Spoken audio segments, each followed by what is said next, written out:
The rain hammered against the windshield like 1,000 tiny fists, each drop a reminder that some nights are darker than others. Marcus Chen pressed his foot harder on the brake pedal, squinting through the downpour as his wipers fought a losing battle against the storm. His daughter Emma sat in the back seat, her small hands clutching the worn teddy bear she'd had since she was 3. They were heading home from her piano recital, later than usual because Marcus had stayed behind to help. Fold chairs and stack music stands. That's just who he was.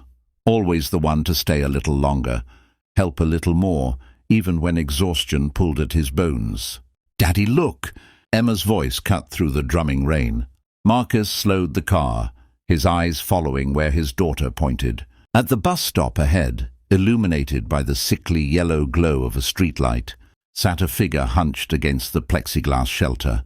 Something about the way the person sat, motionless, almost sculptural, made his chest tighten with concern. "Someone's out there," Emma said, her voice small and worried.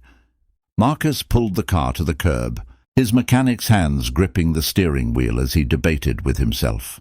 The sensible part of his brain, the part that had learned caution through years of single parenthood, told him to call someone else, call the police, call social services. Let someone trained handle this. But the part of him that had been molded by his late wife, Sarah, the woman who'd never walked past suffering without stopping, that part was already unbuckling his seatbelt.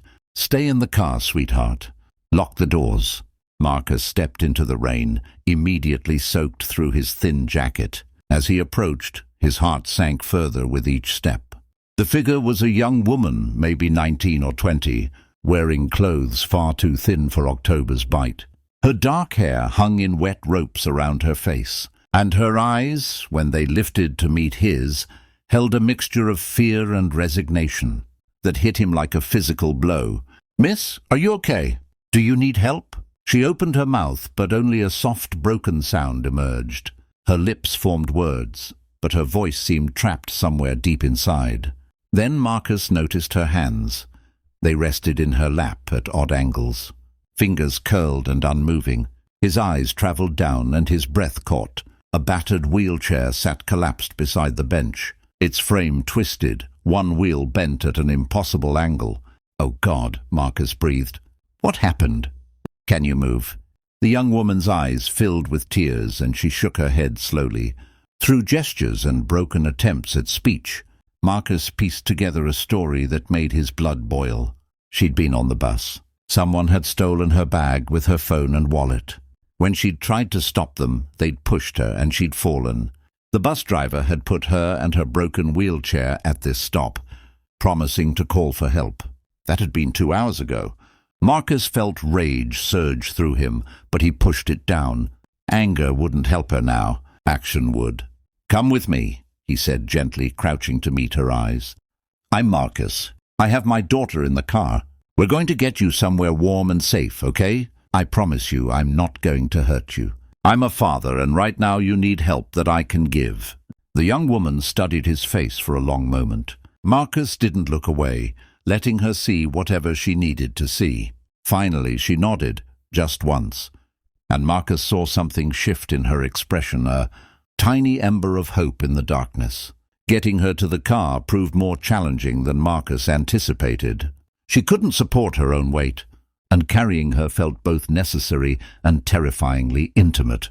He called to Emma through the window, explaining what was happening, watching his daughter's face transform from worry to determination. At 8 years old, Emma already had her mother's heart. Marcus settled the young woman in the front passenger seat, securing the seatbelt around her while trying to preserve her dignity.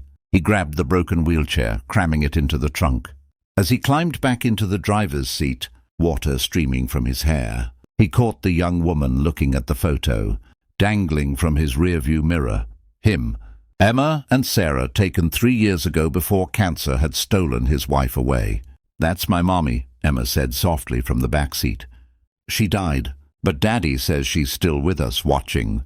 The young woman's eyes met Marcus's, and something passed between them. An understanding of loss, of survival, of the unexpected ways life breaks us, and the equally unexpected ways we're sometimes put back together. "What's your name?" Marcus asked gently as he pulled back onto the road, heading not toward the hospital as one might expect, but toward his modest home across town. She pointed to herself and mouthed carefully, "Sophia." Over the next hour, as Marcus got Sophia settled on their couch with dry clothes from Sarah's, old things that he'd never been able to donate, the full picture emerged. Sophia had been in a car accident 6 months prior. The paralysis affected her legs completely and her hands partially. She'd been living in a group home, but funding cuts had forced its closure 2 weeks ago. She'd been staying with a distant cousin who'd grown tired of helping and had essentially abandoned her with a bus pass and $20. The broken wheelchair had been her lifeline to any independence, and now even that was gone. Marcus stood in his kitchen, warming soup while watching Sophia through the doorway. Emma had taken up residence beside her, chattering about school and piano and her collection of rocks from the backyard. Sophia couldn't speak clearly in return, but she smiled, really smiled, and nodded, and somehow they were communicating perfectly. The sensible voice in Marcus's head was screaming at him. He didn't know this person. He had his own daughter to think about. He worked 60 hours a week at the auto shop just to keep their heads above water. He couldn't take on someone else's burden. It was impossible, foolish, potentially dangerous. But then he remembered Sarah's words, spoken to him in the hospital during her final days. "Don't let grief make you small, Marcus. Don't let it close your heart. The world needs more people who stop, who see, who help. Promise me you'll teach Emma that. Promise me you'll keep being that person." He'd promised, and now here was the universe, testing that promise. Marcus spent that night on the phone. He called his sister, a social worker, who walked him through immediate steps and legal considerations. He called his buddy Jerome from the shop, who knew someone who refurbished wheelchairs. He called his church, asking about resources. By 2 in the morning, he had the beginnings of a plan, though it was fragile and held together mostly by hope and determination. Sophia stayed. What Marcus thought might be one night became 2, then 3, then a week. He set up the small office downstairs as a bedroom, installing a baby monitor so he could hear if she needed help during the night. Jerome came through with a donated power wheelchair that needed some work, and Marcus spent his evenings in the garage, repairing it with Emma handing him tools. The adjustment wasn't easy. Marcus had to learn how to help Sophia with intimate, difficult tasks while preserving both their dignities. He had to figure out how to modify his home for accessibility on a shoestring budget. He had to face his neighbors' questions and concerns, his boss's raised eyebrows when Marcus asked for flexible hours, and his own doubts that crept in during the exhausted spaces between sleep and waking. But something unexpected was happening too. Emma, who'd been quiet and withdrawn since her mother's death, was coming alive again. She helped Sophia with exercises, read to her, taught her the signs she was learning in her ASL club at school. Sophia, in turn, began teaching Emma how to draw. Her hands might not work perfectly, but she could grip a pencil enough to create beautiful sketches. The house, which had felt like a museum to grief for 2 years, slowly filled with laughter again. Marcus found himself talking to Sophia late at night after Emma went to bed, sharing stories about Sarah, about his fears of failing as a father, about the loneliness that had become his constant companion. Sophia would listen, her dark eyes understanding, and she would gesture and use her emerging sign language and occasional written words to share her own story. She'd been pre-med before the accident. She had a brother somewhere she hadn't seen in years. She loved old movies and terrible puns and the smell of rain on pavement. 2 months in, Marcus came home from work to find Sophia crying at the kitchen table, her face pressed against her forearms. Panic seized him. "What's wrong? Are you hurt? Is Emma okay?" Sophia shook her head, and with tremendous effort, she lifted one hand and pointed to a letter on the table. Marcus picked it up, scanning quickly. It was from social services. They'd found her a placement in a care facility 3 hours away. It was a good facility, the letter assured, with proper medical care and therapy programs. They would transport her there at the end of the week. Marcus sat down heavily. He should have been relieved. This had always been temporary, a stopgap until the system caught up. This was the right thing, the professional thing, the thing that made sense. Sophia would get proper care. He and Emma would get their lives back. Everything would return to normal, except normal felt like a word from a foreign language now. "Is this what you want?" Marcus asked quietly. Sophia's tears fell harder.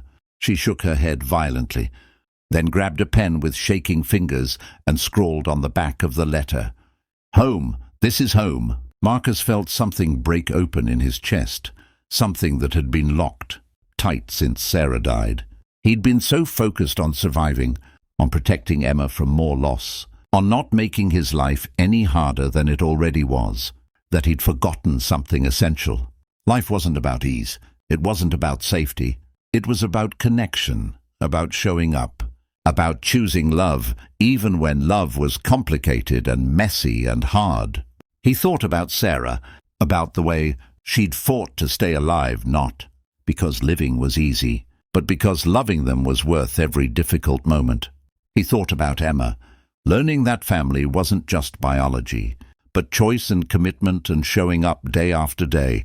He thought about himself and the man he wanted to be, the man Sarah had believed he was. Marcus reached across the table and took Sophia's hand gently. "Then let's make it official." The next week was a whirlwind. Marcus hired a lawyer, a kind woman from his church, who worked pro bono for cases that touched her heart. They filed for guardianship, gathering character references and home study reports. Marcus's sister helped navigate the bureaucracy, fighting for Sophia's right to choose her own living situation. It wasn't easy. The system wasn't designed for this kind of chosen family, but slowly, impossibly, doors began to open. 3 months after that rainy night at the bus stop, Judge Martha Williams reviewed their petition in her chambers. She looked at Marcus, exhausted and hopeful in his only suit. She looked at Emma, holding Sophia's hand and explaining earnestly how Sophia had taught her to draw horses. She looked at Sophia, who'd worked with a speech therapist to prepare a statement. Each word hard-won but crystal clear. "They are my family."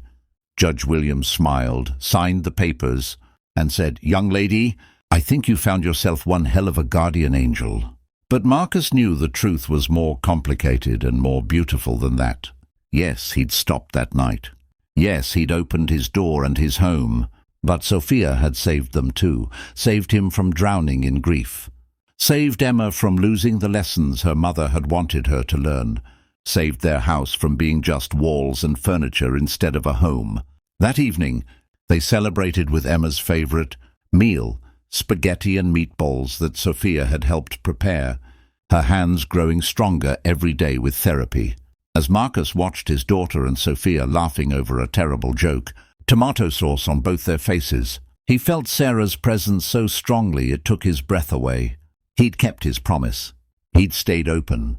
He'd stopped when stopping was hard, helped when helping was complicated, and loved when loving was the most terrifying thing he could do.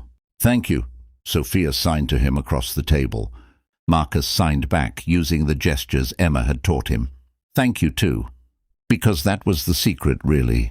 When you opened your door to someone in need, you weren't just saving them, you were saving yourself. You were choosing to believe that in a world of rain and broken, wheelchairs and bus drivers, who didn't call for help, there could still be warm kitchens and second chances and families, built not from blood but from the revolutionary act of showing up. That night, Marcus stood in Emma's doorway watching her sleep, then checked on Sophia, who'd fallen asleep with a sketchbook across her lap. His life was harder now in some ways, busier, more complicated, full of challenges he'd never anticipated. It was also fuller, richer, more alive. And somewhere he knew Sarah was smiling.